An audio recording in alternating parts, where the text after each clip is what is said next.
but I loved her.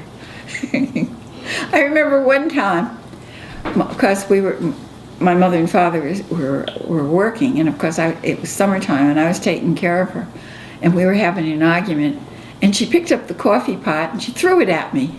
The coffee pot spilled all over the kitchen floor, but that's the kind of volatile kid she was, you know. So I didn't have much to do with her. And then afterwards, we had some tenants downstairs that lived with us on Ford Street, because we moved to Ford Street when I was about, I think I was in the fourth grade, so I must have been about 9 maybe. And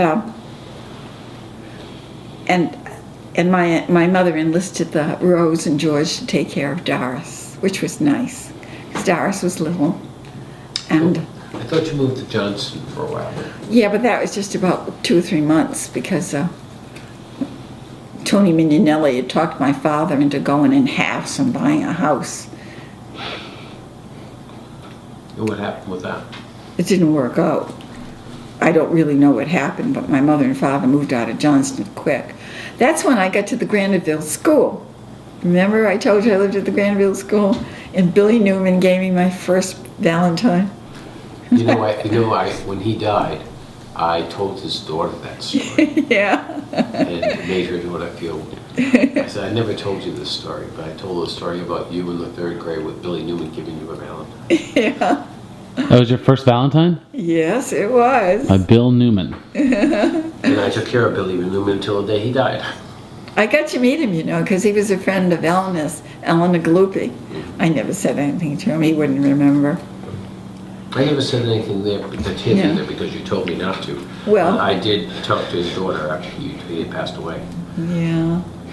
Well, that was sweet. Of course, we had no contact after that. Then after we left Johnston, we were there just a few months. Then I went to Messer Street School. And that's what you lived on 4th Street? Yeah. We had 109 4th Street then? 107. You were in Mrs. Remington's house. No, 109, that's right. Manganaro's house. The house I grew up in was 109 4th Street. Yeah. And that was 109 and 111. The 2 floors had 2 different numbers. oh, I see. So we were in the next house over? You were in Elsie's house? Yeah. And Rose and George lived on the 1st floor, and they were a godsend to my mother and dad because they watched Doris, you know. Although one time Rose complained to my father because Doris was on roller skates and she was making noise, and she took her roller skates. And it's the first time I can remember my father really getting annoyed, because maybe not the first, but it's one of the rare times I saw him getting. He went to Rose and says, "You know, I bought this house so my kids could have a yard to play in. So I want you to give her back her roller skates." So that was nice. But Doris had a very good association with George and Rose, because they would give her lunch when she went to the Althea Street School, you know. Because she would walk there and walk back. Nobody pick her up. Seems to me I did the same thing. Yes, you did. We just thought that's the way things were, honey. Okay, what else you want to know? So tell us about Lloyd, when Lloyd showed up. Oh, dear. When Doris was at Gilbert Stewart Junior High, she and Lloyd became boyfriends and girlfriends, you know. Cute stuff, little stuff. That's in 6th grade. No, that's 7th, 8th, and 9th. Okay. And my mother tried to discourage it, but Doris would sneak off and meet Lloyd at the park. They'd sit in the park. They would be with a group, you know, something entirely innocent. They were just kids. I'm trying to think of when Lloyd was 17. He joined the Marine Corps. So my mother tried very hard to break them up because she knew her experience. You know, she knew that she was married so very young, and she didn't want that for her daughter. So she did everything she could to break them up. one time the police came to the door and they said, "We have your daughter down the police station." It says, "We saw her kissing a boy." We saw her kissing a boy, so we thought maybe that we'd break it up and kind of let you know. So of course my mother went down to pick her up and bring her home. But that was the kind of thing. It was nothing but trouble for my poor mother. So finally she and my father got desperate. They says, "I know what we'll do. We'll just move out of the neighborhood." So they bought a house in Hoxie Four Corners in Warwick, about as far away from Ford Street as you could get, right? Just because of Lloyd? Yes. Oh, Jesus, poor Lloyd. What do you mean, poor Lloyd? They were kids. They couldn't get involved like that. But I mean, okay. You know? So what happened? I mean, she wasn't doing well in school, and so Lloyd joined the Marines. And you guys moved to Warwick. And my mother and dad had already moved to Warwick. So when that happened, they sold their house in Warwick and moved back to Ford Street. Oh, okay. But didn't you tell me a story about your cousin went to school with Doris? Andy and Tommy? Yeah. It More was- like Andy. Well, they went to Gorton High School because that's where Doris was, see, Yeah. when they were living in Warwick. And what they did was, Andy's almost identical. He was just as old as Doris. He was born on November 3rd, the same year that Doris was born on November 1st. And Tommy was the younger one. So they tried to acclimate her to the Gorton High School, you know, introduce her to all the friends and stuff. Is that what you mean, honey? Well, I was thinking, I don't know if that's, I don't want to put words in your mouth, but I'm just wondering about the relationship she had with her cousins down there. It was very good. It was a very good relation. They were very protective of her. They even found dates for her for the junior prom and stuff, you know. How long? Not that she needed them, because she's a lovely little girl. I'm confused because you went. Where did you go to high school? Classical. And so you had to commute from Warwick to Classical? Oh, no, darling. We were in Providence long before then. Look, I remember I told you Lloyd went into the service. Right, but you said she was in 6th grade. So that means you must have been in high school by then. Right? Does that make sense? Because if she was in middle school, You never lived in Harmony Court. you never went out to No. work. Oh, okay. No, I never lived there. Oh, so you probably had already moved. Oh, Doris was a teenager by then. Oh, okay. And the relationship was still going on. So mother she got kind of nervous.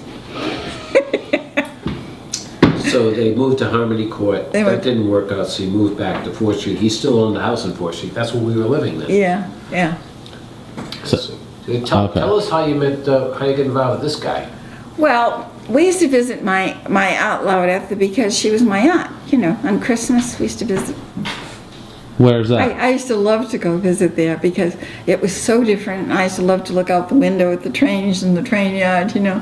Where is this? On Ridge Street. There's a bakery on Ridge Street next to the on-ramp to is that 95 or what is It's it? probably Route 6 maybe? Route 6 or Yeah, Route 6. 195. The house isn't there anymore. It's been demolished. Oh, it's still there. No, it's not. I went by there yesterday. The house is not there, darling. Oh, That's the house next door. okay. Bakery's no longer there. The bakery is I there. got the bread there yesterday. Yeah, the bakery is there.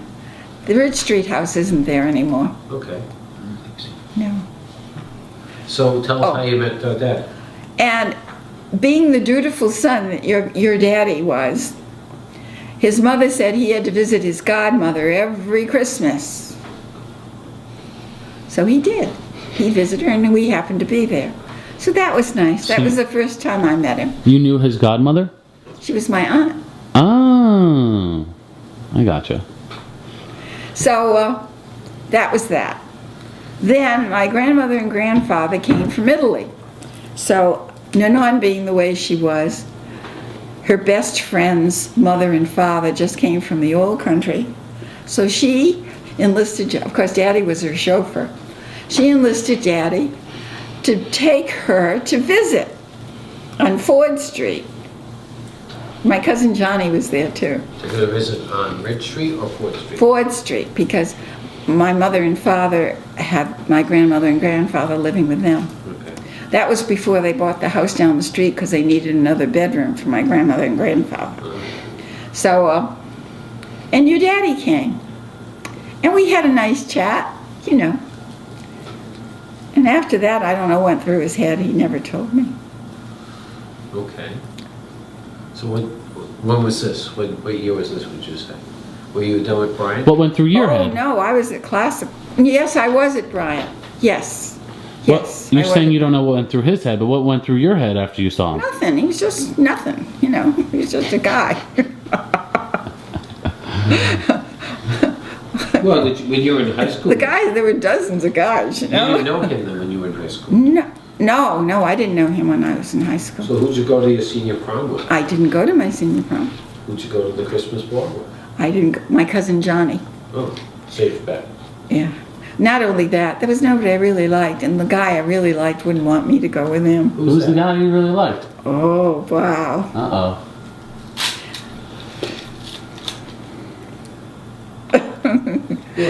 Well, you wouldn't know who he was Yes, I anyway. would, too. He ended up being a history professor in the University of Illinois. Who is it?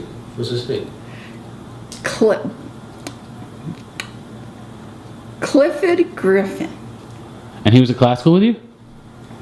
And really, you know, he could have had any girl in the whole, and he did, you know. Clifford. Huh? Clifford Griffin. Doesn't sound Interesting. Italian to me. Why would he be Italian? None of my friends were Italian. Okay. You met your friend Hope there, though. Oh yeah, Hope I met in junior high school. Yeah, she was always a good friend. Then Hope moved to Cranston, and her mother and father didn't want to pay the tuition, so she graduated from Cranston. All right, so let's